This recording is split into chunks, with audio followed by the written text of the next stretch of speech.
મારું નામ સુમિત્રાબેન જયંતિભાઈ પટેલ, દાદરા સરપંચ. આજે અમારા દાદરા ગ્રામ પંચાયતમાં ગ્રામસભાનું આયોજન કરવામાં આવ્યું. એમાં જે માસિક ધર્મનું લોકોને જાગૃતતા લાવવા માટે એક સભાનું આયોજન હતું. એ સભામાં ડૉક્ટર મેડમ તેમજ એમનો સ્ટાફ, આંગણવાડી વર્કર, આશા વર્કર તેમજ ગામના બહેનો ઉપસ્થિત હતા.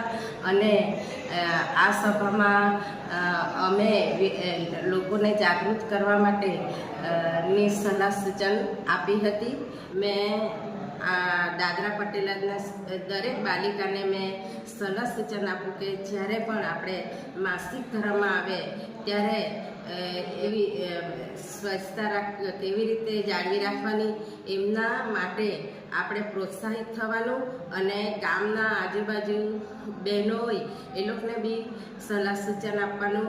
અને આપણે સ્વચ્છતા જાળવી રાખીએ તો આપણે બીમારીથી બી બચીએ, કેન્સરથી બી બચીએ.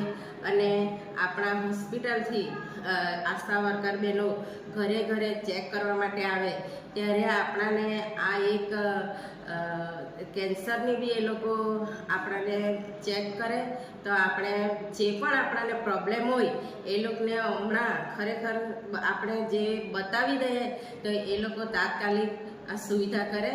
જય હિન્દ, જય હિન્દ.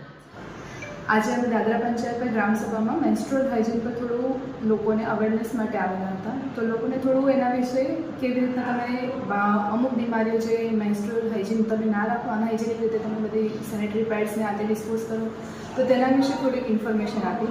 એની સાથે જ હમણાં અમારા ચાલી રહેલા ટોબેકો ફ્રી પ્રોગ્રામ અને હાઇપરટેન્શન માટે એનસીડીના જે પ્રોગ્રામ ચાલી રહ્યા છે તેના વિશે થોડું ઇન્ફોર્મેશન આપેલું છે.